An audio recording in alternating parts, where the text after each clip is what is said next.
السلام علیکم ورحمۃ اللہ وبرکاتہ۔ میں نہیں جاؤں گا، ایک سپاہی نے خوفزدہ لہجے میں کہا۔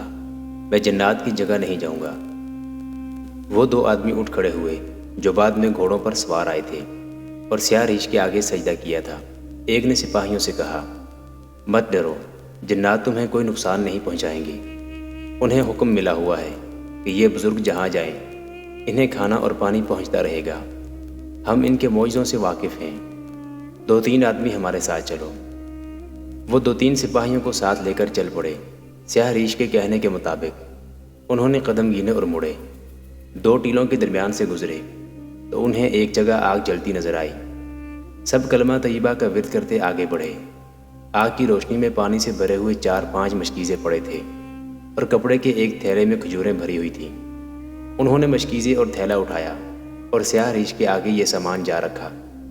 اس نے سب میں تھوڑی تھوڑی کھجوریں تقسیم کی اور 2 مشکیزیں ان کے حوالے کر کے کہا کہ ضرورت سے زیادہ پانی نہ پئیں، پانی بچانے کی کوشش کریں۔ اس کے بعد کسی شک کی گنجائش نہ رہی کہ سیاہ ریچھ کوئی عام قسم کا درویش نہیں، اللہ کے مصاحبوں میں سے ہے۔ اس نے سب کو تیمم کرایا اور باجماعت نماز پڑھائی، پھر سب سو گئے۔ ابھی سحر تاریک تھی جب اس نے سب کو جگا دیا اور قافلہ مصر کو روانہ ہو گیا۔ سیاہ ریچھ کو ایک اونٹ پر اور اس کی بیٹیوں کو دوسرے اونٹ پر سوار کرا دیا گیا تھا۔ راستے میں انہیں 3-4 سپاہی ملے جو مصر کو جا رہے تھے۔ سیاہ ریچھ نے انہیں پانی پلایا، کھجوریں کھلائیں اور 2 شتر سواروں کے پیچھے انہیں سوار کرا دیا۔ اس قافلے سے دائیں طرف دور ایک اور قافلہ جا رہا تھا۔ کسی نے کہا کہ انہیں بھی ساتھ ملا لیا جائے۔ سیاہ ریچھ نے کہا کہ وہ ہماری طرح بھاگے ہوئے لوگ معلوم نہیں ہوتے، ان کا اور ہمارا کوئی ساتھ نہیں۔ بہت دنوں بعد سپاہیوں کا یہ قافلہ سیاہ ریچھ کی قیادت میں مصر کی سرحد میں داخل ہوا۔ وہ 2 آدمی جنہوں نے سیاہ ریچھ کے آگے سجدہ کیا تھا، راستے میں سپاہیوں کو سیاہ ریچھ کے معجزے سناتے گئے تھے۔ انہوں نے سپاہیوں سے کہا تھا کہ اسے جو کوئی اپنے گاؤں میں رکھ لے گا اسے رزق کی کوئی کمی نہیں ہوگی اور خدا اس پر ہمیشہ مہربان رہے گا۔ ایک ہی گاؤں کے 3-4 سپاہی اسے وہاں رکھنے کے لیے تیار ہو گئے۔ سیاہ ریچھ سے کہا گیا کہ وہ ان کے گاؤں چلے۔ اس نے ان سے کچھ باتیں پوچھیں اور ان کے گاؤں جانے پر آمادہ ہو گیا۔ یہ ایک بڑا گاؤں تھا جو قاہرہ سے دور نہیں تھا۔ قافلہ جب اس گاؤں میں داخل ہوا تو سپاہیوں کو دیکھ کر گاؤں کے لوگ ان کے گرد جمع ہو گئے۔ ان کے جانوروں کے آگے چارہ ڈالا، قافلے والوں کو کھانا اور پانی دیا اور ان سے محاذ کی باتیں سننے بیٹھ گئے۔ انہیں سیاہ ریچھ کے متعلق بتایا گیا کہ خدا کے مصاحبوں میں سے ہے اور اسے خدا جنات کے ہاتھوں رزق پہنچاتا ہے۔ لوگوں کو اس کی مختصر سی داستان حیات بھی سنائی گئی۔ محاذ کا راز مجھ سے پوچھو، سیاہ ریچھ نے کہا۔ یہ سپاہی ہیں، یہ صرف لڑتے ہیں، انہیں کچھ علم نہیں ہوتا کہ انہیں لڑانے والوں کی نیت کیا ہے۔ ان چند ایک سپاہیوں نے جنہیں میں صحرا کی آگ سے زندہ نکال لایا ہوں، اس فوج کے گناہوں کی سزا بھگتی ہے جو ان سے بہت پہلے ملک شام کو گئی تھی۔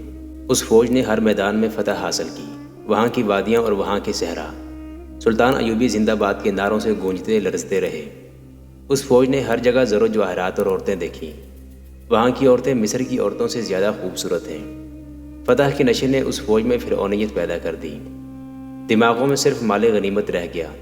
پھر اس فوج کے سالاروں، کمانداروں اور سپاہیوں نے قوم کی عزت اور غیرت کو خیر آباد کہا اور مسلمانوں کے گھروں میں بھی لوٹ مار شروع کر دی۔ جہاں کوئی خوبصورت اور جوان لڑکی نظر آئی اسے بے آبرو اور اغوا کیا۔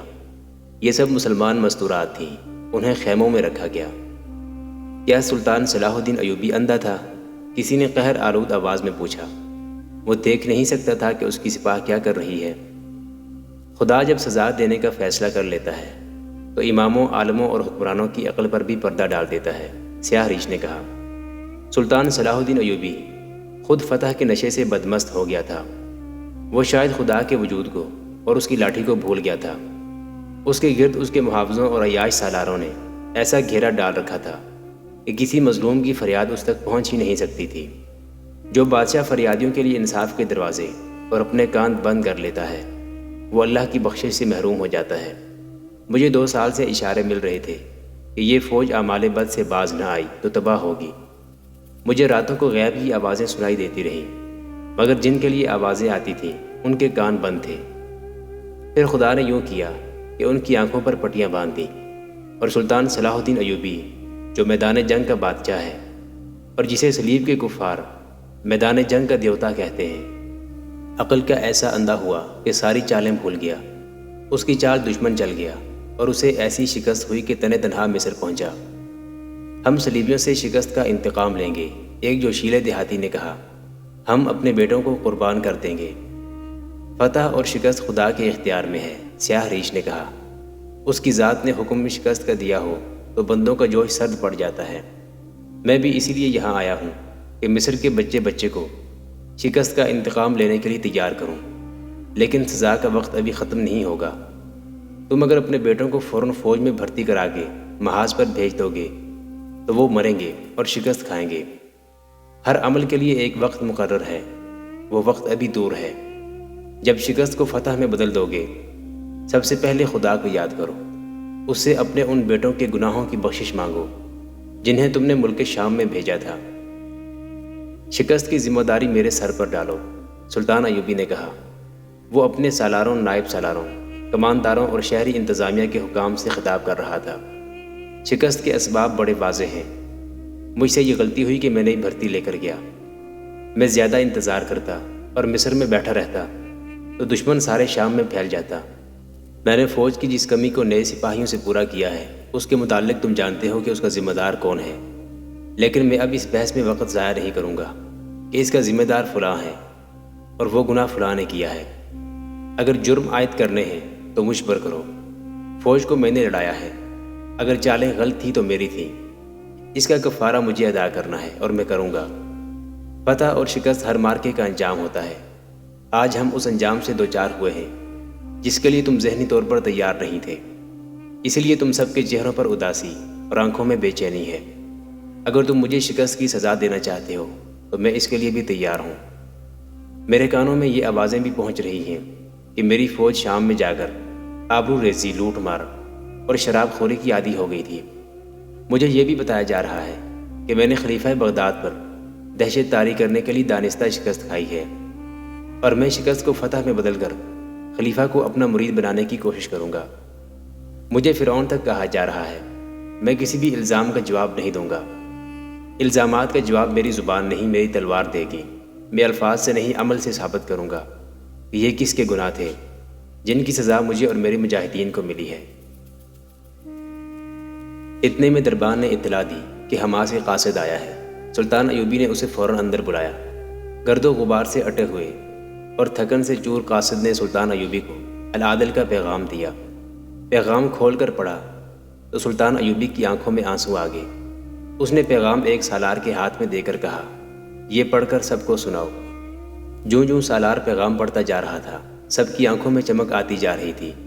سسکیوں کی طرح 3-4 سرگوشیاں سنائی دی، زندہ باد، زندہ باد۔ یہ گناہ گاروں کا کارنامہ ہے، سلطان ایوبی نے کہا۔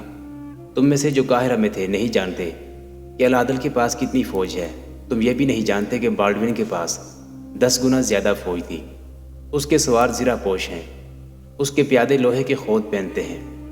کیا العادل کے مجاہدین نے ثابت نہیں کر دیا کہ ہم شکست کو فتح میں بدل سکتے ہیں؟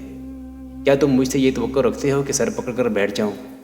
اگلی جنگ کی تیاری کرو، مجھے فوج کی بھرتی دو، تمہیں قبلہ اول پکار رہا ہے۔ میں دشمن کے ساتھ کوئی سمجھوتا اور کوئی معاہدہ نہیں کروں گا۔ العادل کے پیغام نے جہاں سلطان ایوبی کو حوصلہ دیا، وہاں تمام سالاروں وغیرہ کے بھی مجروح حوصلے تر و تازہ ہو گئے۔ ان میں سے بعض کے دلوں میں سلطان ایوبی اور اس کی فوج کے خلاف شکوک پیدا ہو گئے تھے، وہ صاف ہونے لگے۔ العادل نے اسی ایک مارکے پر اکتفا نہیں کیا، اس نے اپنے دستوں کو 30 سے 40 کی نفری کے جیشوں میں تقسیم کر دیا اور انہیں اس علاقے میں لے گیا جہاں بالڈوین کی فوج خیمہ زن ہو گئی تھی۔ العادل نے اپنے جیشوں کے کمانداروں کو شب خون مارنے اور غائب ہو جانے کی ہدایات دی۔ مقصد یہ تھا کہ دشمن کو پریشان رکھا جائے تاکہ وہ پیش قدمی بھی نہ کر سکے اور آرام سے بیٹھ بھی نہ سکے۔ بالڈوین پہلے ہی نقصان اٹھا چکا تھا، وہ اس ارادے سے اتنی زیادہ فوج لے کر آیا تھا کہ دمشق تک کے علاقے پر قبضہ کر لے گا۔ اب اس کی یہ حالت ہو گئی کہ ہر رات خیمہ گاہ کے کسی نہ کسی حصے پر تیروں کی بوچھاڑ ہوتی یا حملہ ہوتا تھا۔ فوج کے بیدار ہونے تک حملہ آور دور نکل گئے ہوتے تھے۔ بالڈوین نے فوج کو تمام تر علاقے میں دور دور پھیلا دیا۔ العادل کے چھاپہ ماروں کو پکڑنے کے لیے اس نے بھی ٹولیاں تیار کی جو رات کو گشت پر رہتی تھیں۔ مگر ہر صبح بالڈون کو یہ خبر سننی پڑتی تھی کہ آج فلاں کیمپ پر حملہ ہوا ہے یا فلاں ٹولی ماری گئی ہے۔ وہ علاقہ پہاڑی تھا، اس سے العادل کے چھاپہ مار جیش خوب فائدہ اٹھا رہے تھے، مگر یہ فائدہ العادل کو بہت مہنگا پڑ رہا تھا۔ چھاپہ مار اتنی دلیری سے شبخون مارتے تھے کہ دشمن کے کیمپ کے اندر چلے جاتے اور ان میں سے چند ایک جانیں قربان کر دیتے تھے۔ اس طریقہ جنگ اور اس قربانی سے العادل کوئی علاقہ فتح نہیں کر سکتا تھا، وہ دشمن کو وہاں سے پیچھے بھی نہیں ہٹا سکتا تھا۔ لیکن یہ فائدہ کچھ کم نہ تھا کہ صلیبیوں کی اتنی بڑی فوج پیش قدمی کرنے کے قابل نہیں رہی تھی۔ اگر بالڈون پیش قدمی کرتا تو آمنے سامنے جنگ میں العادل اتنی قلیل فوج سے اس کے سامنے 2 گھنٹے بھی ٹھہر نہ سکتا۔ اس نے بالڈون کے کیمپ میں کام کرنے والے مقامی لوگوں میں اپنے جاسوس بھی چھوڑ رکھے تھے، وہ دشمن کی ذرا ذرا سی حرکت کی اطلاع العادل کو دے دیتے تھے۔ ایک بار ان جاسوسوں میں سے ایک نے صلیبیوں کے اس خشک گھاس کے پہاڑ جیسے انبار کو آگ لگا دی تھی جو انہوں نے گھوڑوں کے لیے جمع کر رکھا تھا۔ العادل کو اطلاع مل چکی تھی کہ دمشق سے تھوڑی سی کمک آ رہی ہے، حلب سے کمک ملنے کی توقع نہیں تھی۔ الملک الصالح نے پیغام کا جواب دیا تھا کہ صلیبی فرینکس، جنہیں فرنگی کہا جاتا تھا، قلعہ حران کو محاصرے میں لینا چاہتے ہیں۔ اگر انہوں نے ایسا ہی کیا تو ان پر حلب کی فوج سے حملہ کیا جائے گا۔ چند ایک یورپی مورخین نے صلیبی جنگوں کے اس دور کے متعلق لکھا ہے کہ رملہ کی شکست کے بعد اسلامی فوج کو ختم کر دیا گیا۔ اس کے جو دستے بچ گئے تھے انہوں نے لوٹ مار کو پیشہ بنا لیا، وہ صلیبیوں کے فوجی قافلوں کو لوٹ لیتے تھے۔ حقیقت یہ ہے کہ لوٹ مار خود صلیبی کرتے تھے، زیادہ تر مورخ اس کی تصدیق کرتے ہیں۔ اس سے پہلے بھی اس سلسلے کی کہانیوں میں مورخوں کے حوالے سے بیان کیا گیا ہے کہ صلیبی فوج مقبوضہ علاقوں میں مسلمان قافلوں کو لوٹ لیا کرتی تھی، اور یہ لوٹ مار اس طرح کی جاتی تھی جیسے یہ کوئی فوجی ڈیوٹی ہو۔ جن مسلمان دستوں کے متعلق چند ایک مورخوں نے لکھا ہے کہ وہ لوٹ مار کرنے لگے تھے، وہ العادل کے چھاپہ مار جیش تھے، جنہوں نے شاہ بالڈون کی اتنی بڑی فوج کو گوریلا آپریشن سے ایک ہی علاقے میں الجھا لیا تھا۔ پہلے کہا جا چکا ہے کہ شبخون یعنی گوریلا آپریشن العادل کو مہنگا پڑ رہا تھا، لیکن اس کے ٹروپس کا جذبہ ایسا تھا کہ کوئی سپاہی منہ نہیں پھیرتا تھا۔ اکثر جیش مسلسل وادیوں وغیرہ میں ہی گھومتے اور بھٹکتے رہتے تھے، اپنی ضروریات پوری کرنے کے لیے بھی اپنے اڈے پر واپس نہیں آتے تھے۔ اسد الاسدی کی غیر مطبوعہ تحریروں کے مطابق وہ چیتوں کی طرح شکار کی تلاش میں رہتے تھے، اور جب شکار پر جھپٹتے تھے تو انہیں اپنی جانیں چلی جانے کا کوئی غم نہیں ہوتا تھا۔ وہ دشمن کو زیادہ سے زیادہ نقصان پہنچانے کی کوشش میں شہید اور شدید زخمی ہو جاتے تھے۔ ان کی راتیں دشت و بیاباں میں گزرتی اور وہ من پسند کھانوں سے اپنے آپ کو محروم رکھتے تھے۔ مگر قاہرہ میں یہ پروپیگنڈا بہت تیزی سے بڑھتا جا رہا تھا کہ اپنی فوج بدکار اور عیاش ہو گئی ہے اور رملہ کی شکست اسی کی سزا ہے۔ قاہرہ کی انٹیلیجنس کو یہ پتہ نہیں چلتا تھا کہ یہ پروپیگنڈا کہاں سے اٹھ رہا ہے۔ کیا یہ نئے سپاہیوں کی غیر محتاط باتوں کا نتیجہ ہے یا دشمن کے باقاعدہ ایجنٹ سرگرم ہیں؟ یہ بھی دیکھا گیا کہ لوگ فوج میں بھرتی ہونے سے ہچکچاتے تھے۔ اس شکست سے پہلے مصریوں کا رویہ یہ نہیں تھا۔ علی بن سفیان اور غیاث بلبیس نے اپنے مخبروں اور جاسوسوں کا جال بچھا دیا، مگر اس کے سوا کچھ پتہ نہیں چلتا تھا کہ لوگ فوج کو بدنام کر رہے ہیں۔ سلطان ایوبی کے خلاف بھی باتیں سنائی جانے لگی تھیں۔ وہ سیاہ ریش سفید پوش جو 2 بیٹیوں کے ساتھ ایک گاؤں میں ٹھہرا تھا، وہیں کا ہو کے رہ گیا۔ گاؤں والوں نے اسے ایک مکان دے دیا تھا۔ اس نے کھلی محفل میں بیٹھنے اور باتیں کرنے سے پرہیز شروع کر دیا تھا کہ اسے مصریوں کے گناہ معاف کرانے کے لیے 3 ماہ کا چلہ کرنا ہے۔ وہ اب مکان سے باہر تھوڑی سی دیر کے لیے نکلتا، خاموش رہتا، حاضرین کو ہاتھ لہرا کر سلام کرتا اور اندر چلا جاتا تھا۔ اس کے خاص مصاحبوں میں وہی سپاہی تھے جو اس کے ساتھ آئے تھے، اور 2 وہ آدمی تھے جنہوں نے ٹیلوں کے علاقوں میں اس کے آگے سجدہ کیا تھا۔ ان سب نے اس کی اتنی تشہیر کر دی تھی کہ دور کے لوگ بھی اس کی جھلک دیکھنے کو پہنچ جاتے تھے۔ ایک شام علی بن سفیان کا ایک جاسوس اپنی خفیہ ڈیوٹی پر قاہرہ کے مضافات میں کسی بحروب میں گھوم پھر رہا تھا۔ شام ہوگی، وہ نماز پڑھنے کے لیے ایک مسجد میں چلا گیا۔ نماز کے بعد امام نے دعا مانگی۔ دعا ختم ہوئی تو ایک نمازی نے رملہ کی شکست کی بات شروع کر دی۔ اس نے سلطان ایوبی کی فوج کے خلاف وہی باتیں کی جو سیاہ ریش نے کی تھی۔ اس نمازی نے سیاہ ریش کا حوالہ اس طرح دیا کہ وہ غیب دان ہے اور جنات اسے رزق پہنچاتے ہیں۔ اس نے سفر کی پوری رویداد سنائی اور بتایا کہ کس طرح غیب سے انہیں پانی اور کھجوریں ملی تھیں۔ تمام نمازی انہماک سے اس کی باتیں سنتے رہے۔ اس نے بات ختم کی تو نمازیوں نے اس سے اس قسم کی باتیں پوچھنی شروع کر دیں۔ وہ مرادیں پوری کرتا ہے، لا علاج مریضوں کو شفا دیتا ہے، آنے والے وقت کا حال بتاتا ہے، اولاد دیتا ہے۔ سنانے والے نے انہیں بتایا کہ ابھی وہ سب کو یہی ایک بات بتاتا ہے کہ سلطان ایوبی اور اس کی فوج میں فرعونوں والی خصلتیں پیدا ہو گئی تھیں اور شکست کی وجہ یہی ہے، اور وہ یہ بھی بتاتا ہے کہ نہ خود فوج میں بھرتی ہونا، نہ کسی کو ہونے دینا، ورنہ نقصان اٹھاؤ گے، کیونکہ گناہوں کی سزا کا ابھی وقت پورا نہیں ہوا، اور یہ بھی کہ وہ 3 ماہ کا چلہ کر رہا ہے۔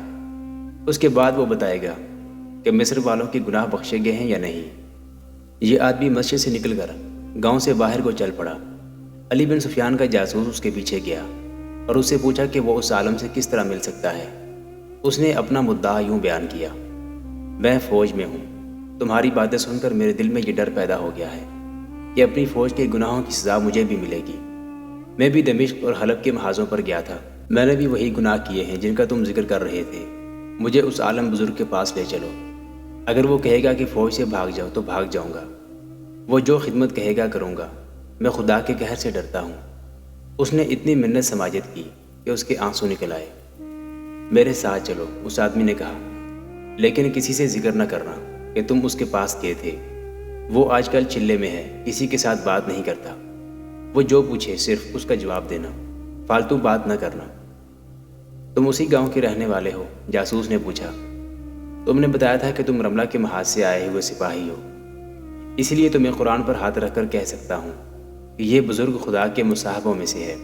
سپاہی نے کہا، میں نے میدان جنگ کا قہر دیکھا ہے اور میں نے سفر کا قہر بھی دیکھا ہے، لیکن اس بزرگ نے ریگزار کو گلزار بنا دیا تھا۔ میں اب فوج میں واپس نہیں جا رہا۔ گاؤں دور نہیں تھا، وہ باتیں کرتے پہنچ گئے۔ رات گہری ہو چکی تھی۔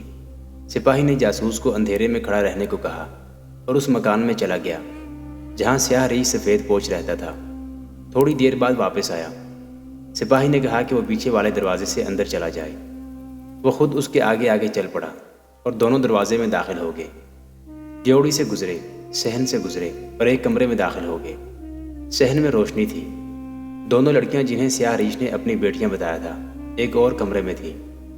انہیں جب صحن میں قدموں کی آہٹ سنائی دی تو دونوں نے دریچے کا کواڑ ذرا سا کھول کر دیکھا۔ ایک لڑکی اتنی چونکی کہ اس کے منہ سے اوہ نکل گئی۔ کیا ہوا؟ دوسری لڑکی نے پوچھا۔ کون ہے یہ؟ شاید مجھے دھوکا ہوا ہو، اس نے جواب دیا۔ میں نے اس شخص کو کہیں پہلے بھی دیکھا ہے، اور وہ گہری سوچ میں کھو گئی۔ جاسوس نے کمرے میں جا کر سیاہ ریش کے آگے سجدہ کیا، اس کے پاؤں پر ماتھا رگڑا۔ وہ فرش پر دری بچھا کر بیٹھا ہوا تھا۔ جاسوس نے گڑ گڑا کر التجا کی کہ اسے گناہوں کی بخشش دلائی جائے۔ اس نے وہی باتیں کی جو وہ سپاہی کے ساتھ کر چکا تھا۔ اس کی آنکھوں میں آنسو آ گئے۔ سیاہ ریش نے اپنی تسبیح اس کے سر پر پھیری اور مسکرا کر اس کے سر پر ہاتھ رکھا۔ اس سے میری تسکین نہیں ہوگی، جاسوس نے آنسو بہاتے ہوئے کہا۔ اپنی زبان سے مجھے تسکین دیں، مجھے کوئی حکم دیں جو میں بجا لاؤں۔ مجھے حکم دیں کہ میرا جو ایک ہی بچہ ہے اسے آپ کے قدموں میں ذبح کر دوں۔ مجھے حکم دیں کہ سلطان ایوبی کو قتل کر دو، تو میں آپ کا یہ حکم بھی بجا لاؤں گا۔ کچھ بولیں، کچھ کہیں، پھر دیکھیں میں کیا کرتا ہوں۔ ایک اور آدمی اندر آ گیا تھا اور وہ جاسوس کی باتیں غور سے سن رہا تھا اور اسے بڑی گہری نظروں سے دیکھ رہا تھا۔ اس نے جاسوس سے کہا، تم اتنے بیزار اور بیتاب کیوں ہوئے جا رہے ہو؟ تم اب مرشد کے سائے میں آ گئے ہو۔ میرے گناہ اتنے گھناؤنے ہیں جو مجھے راتوں کو سونے بھی نہیں دیتے۔ جاسوس نے کہا، میں نے ہما کے قریب ایک گاؤں میں ایک مسلمان گھرانے کی لڑکی کو اغوا کرنے کے لیے لڑکی کے جوان بھائی کو قتل کر دیا تھا۔ اگر میں فوج میں نہ ہوتا تو مجھے جلاد کے حوالے کر دیا جاتا، لیکن مجھے کسی نے پوچھا تک نہیں۔ سیاہ ریش نے آنکھیں بند کر لیں، اس کے ہونٹ ہل رہے تھے۔ اس نے دونوں ہاتھ اوپر اٹھائے، پھر جاسوس کی طرف اشارہ کیا۔ ذرا دیر بعد وہ مسکرایا اور اس نے آنکھیں کھول دیں۔ جاسوس سے کہا، بہت مشکل سے تمہارے ساتھ بات کرنے کی اجازت لی ہے، غور سے سنو۔ ہم تمہارے گناہ بخشوا دیں گے، تم کل پھر یہاں آؤ۔ کسی کے ساتھ ذکر نہ کرنا، ورنہ تمہارے خاندان کا انجام بہت خوفناک ہوگا۔ یہ آدمی سپاہی تمہیں گاؤں سے باہر ملے گا اور میرے پاس لے آئے گا۔ تمہارے ماتھے پر لکھا ہے کہ تمہارے گناہ بخشے جائیں گے، بلکہ تمہیں اور تمہارے خاندان کو اتنا رزق حلال ملے گا جو تم نے کبھی خواب میں بھی نہیں دیکھا۔ اب چلے جاؤ، کل آ جانا۔ سیاہ ریچھ پھر مراقبے میں چلا گیا۔ سپاہی نے اور دوسرے آدمی نے جاسوس کو اٹھایا اور صحن میں لے جا کر اسے سیاہ ریچھ کی ایسی معجزہ نما باتیں سنائی جنہوں نے جاسوس کو مسحور کر لیا۔ دونوں لڑکیاں دریچے کے کواڑ کی اوٹ سے اسے دیکھ رہی تھی۔ جو لڑکی اسے پہلی بار دیکھ کر چونکی تھی، اس نے دوسری لڑکی سے کہا، اسے میں نے پہلے بھی کہیں دیکھا ہے، یہ دھوکہ نہیں، وہی ہے، وہی ہے۔ یہ وہی معلوم ہوتا ہے جو ہم پہلے بھی پکڑ چکے ہیں۔ یہ جاسوس اپنے محکمے کے حاکم اعلیٰ علی بن سفیان کو بتا رہا تھا۔ وہی مراقبہ، چلہ، جنات اور لوگوں کے جذبات کو قبضے میں لے کر ان پر اپنا جادو چلانا۔ اپنی فوج کا جو سپاہی مجھے اس کے پاس لے گیا تھا، وہ صرف فوج کے خلاف باتیں کرتا تھا۔ وہ اس قسم کی باتیں مسجد میں نمازیوں کے ساتھ کر رہا تھا۔ اس نے میرے ساتھ جو باتیں کی ان سے پتہ چلتا تھا کہ اس کے اور بھی کئی ساتھی ہیں، اور وہ مسجدوں میں جا کر نمازیوں کو فوج کے خلاف اکساتے ہیں، محاذ کی جھوٹی باتیں سناتے ہیں اور زور اس پر دیتے ہیں کہ فوج میں بھرتی ہونا گناہ ہے۔ انہیں ایسی باتیں مسجدوں میں ہی کرنی چاہیے۔ علی بن سفیان نے کہا، مسجد میں کہی ہوئی بات کو لوگ وحی کا درجہ دیتے ہیں۔ لوگ جذبات کے غلام ہیں، اسی کو مرشد مان لیتے ہیں جو ان کے جذبات کو پہلے بھڑکائے، پھر الفاظ میں ان کی تسکین کر دے۔ تم کل پھر وہاں جاؤ، مجھے وہ گاؤں اور مکان سمجھا دو۔ ادھر ادھر دیکھ کر زیادہ سے زیادہ معلومات لانے کی کوشش کرنا۔ تمہاری لائی ہوئی اطلاع کے بعد ہم وہاں چھاپا ماریں گے۔ مجھے ڈر ہے کہ چھاپے سے وہاں کے لوگ مشتعل ہو جائیں گے، جاسوس نے کہا۔ سپاہی نے بتایا تھا کہ گاؤں کا بچہ بچہ اس کا مرید ہو چکا ہے اور دور دور سے لوگ اس کی زیارت کے لیے آتے ہیں۔ ہمیں لوگوں کے ساتھ نہیں چلنا، علی بن سفیان نے کہا۔ لوگوں کے جذبات کا خیال صرف وہ حکمران رکھا کرتے ہیں جو ان پر حکومت کرنا چاہتے ہیں۔ ایسے حکمران لوگوں کے جذبات سے کھیلا کرتے ہیں تاکہ رعایا خوش رہے اور اس کے آگے سجدے کرے۔ ہمیں سلطنت اسلامیہ اور انہی لوگوں کے وقار کا تحفظ کرنا ہے۔ ہم ان لوگوں کو حقیقت دکھائیں گے۔ ہم انہیں سلطان صلاح الدین ایوبی کا غلام اور مرید نہیں بنانا چاہتے۔ ہم انہیں بتانا چاہتے ہیں کہ اسلام کے پاسبان تم بھی اتنے ہی ہو جتنا تمہارا سلطان ہے۔ ہم انہیں اسلام کا دشمن دکھائیں گے۔ ہم قوم پر جذبات پرستی کا نشہ طاری کر کے اسے سلانا نہیں چاہتے، قوم کو حقائق کے جھٹکے دے کر جگانا ہے۔ تم جا کر وہ بھی دیکھو جو تمہیں ابھی نظر نہیں آیا۔ جاسوس کے وہاں جانے کا وقت رات کا تھا۔ علی بن سفیان نے بھیس بدلا اور اس گاؤں میں چلا گیا۔ اس نے مکان بھی دیکھ لیا اور اس نے لوگوں کی عقیدت مندی کی بےتابیاں بھی دیکھ لی، لوگوں کی باتیں بھی سنی۔ فوج کے خلاف طوفان اٹھایا جا رہا تھا۔ علی بن سفیان نے مکان کے پچھواڑے کو دور سے دیکھا۔ وہاں چھوٹا سا ایک دروازہ تھا جو بند تھا۔ وہاں درخت تھا اور دائیں بائیں دو مکانوں کے پچھواڑے تھے۔ اس طرف کوئی انسان نہیں تھا۔ ہجوم مکان کے سامنے تھا۔ دروازہ کھلا اور ایک سفید ریش آدمی پرانے سے جوغے میں ملبوس دروازے سے نکلا۔ علی بن سفیان اوٹ میں ہو گیا۔ اس نے کھلے ہوئے دروازے میں ایک خوبصورت اور جوان لڑکی کو کھڑے دیکھا۔ لڑکی نے فوراً دروازہ بند کر دیا۔ سفید ریش آدمی ہاتھ میں لاٹھی لیے جھکا جھکا گاؤں سے نکل گیا۔ علی بن سفیان اسے دیکھتا رہا۔ دور جا کر وہ رک گیا اور ادھر ادھر دیکھنے لگا۔ ایک طرف سے ایک گھوڑ سوار آیا۔ سفید ریش آدمی گھوڑے پر سوار ہو گیا اور قاہرہ کی طرف چلا گیا۔ جو آدمی گھوڑا لایا تھا وہ گاؤں کی طرف چلا گیا۔ علی بن سفیان اپنے گھوڑے پر سوار ہوا اور سفید ریش سوار کے پیچھے گیا، مگر فاصلہ رکھا۔ سفید ریش نے کئی بار پیچھے دیکھا۔ علی بن سفیان اس کے پیچھے جاتا رہا۔ آگے جا کر سفید ریش نے قاہرہ کے راستے کی بجائے گھوڑا دوسرے راستے پر ڈال دیا۔ رفتار معمولی تھی۔ علی بن سفیان نے بھی گھوڑا اسی راستے پر ڈال دیا۔ قاہرہ شہر نظر آ رہا تھا، دور نہیں تھا۔ ادھر ادھر ایک ایک دو دو جھونپڑے یا خیمے نصب تھے۔ کہیں خانہ بدوشوں نے ڈیرے ڈال رکھے تھے۔ سفید ریش سوار نے کئی راستے بدلے اور وہ پیچھے دیکھتا رہا۔ علی بن سفیان اس کے پیچھے رہا۔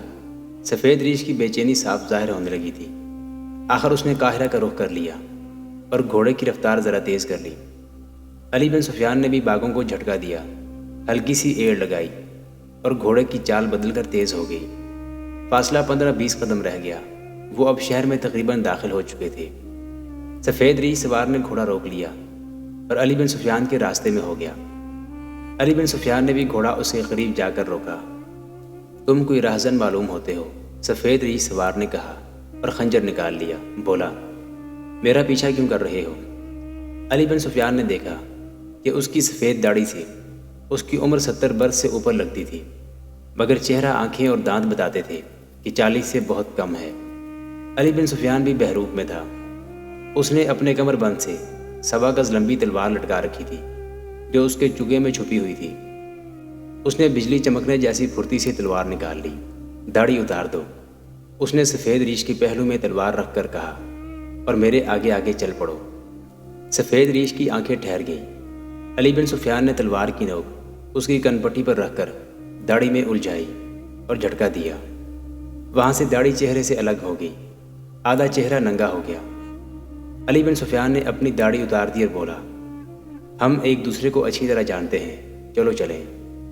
وہ شہری انتظامیہ کا کوئی اعلیٰ حاکم تو نہیں تھا، لیکن چھوٹا اور غیر اہم بھی نہیں تھا، مصر کا رہنے والا تھا۔ اس کے متعلق علی بن سفیان تک یہ اطلاعیں پہنچی تھیں کہ معزول کی ہوئی عباسی خلافت کا زمین دوز کارندہ ہے، اس خلافت کو جس کی گدی قاہرہ میں تھی سلطان ایوبی نے 7-8 سال پہلے ختم کر دیا تھا۔ خلیفہ العاضد تھا جس نے حشیشین، صلیبیوں اور سوڈانیوں کے ساتھ گٹھ جوڑ کر رکھا تھا۔ سلطان ایوبی نے نور الدین زنگی مرحوم کے ساتھ بات کر کے اس خلافت کو معزول کیا اور امارت مصر کو خلافت بغداد کے تحت کر دیا تھا۔ معزول شدہ خلافت عباسیہ کے پیروکار ابھی تک زمین دوز کارروائیوں میں مصروف تھے۔ رملہ کی شکست ان کے لیے زرعی موقع تھا، چنانچہ سلطان ایوبی اور اس کی فوج کو بدکار، عیاش، لٹیری اور شکست کا ذمہ دار ثابت کرنے کی مہم میں عباسی خفیہ طریقوں سے سرگرم ہو گئے تھے۔ علی بن سفیان نے اس آدمی کو حراست میں لے لیا اور اپنے اس قید خانے میں جا بند کیا جہاں وہ ملزموں سے ابتدائی تفتیش کیا کرتا تھا۔ علی بن سفیان کا جاسوس رات کو سیاہ ریش بزرگ کے بتائے ہوئے وقت پر گاؤں کے باہر جا کھڑا ہوا۔ گزشتہ رات والا سپاہی اسے لینے گیا۔ سپاہی نے اسے کوئی نئی ہدایات دی اور ساتھ لے گیا۔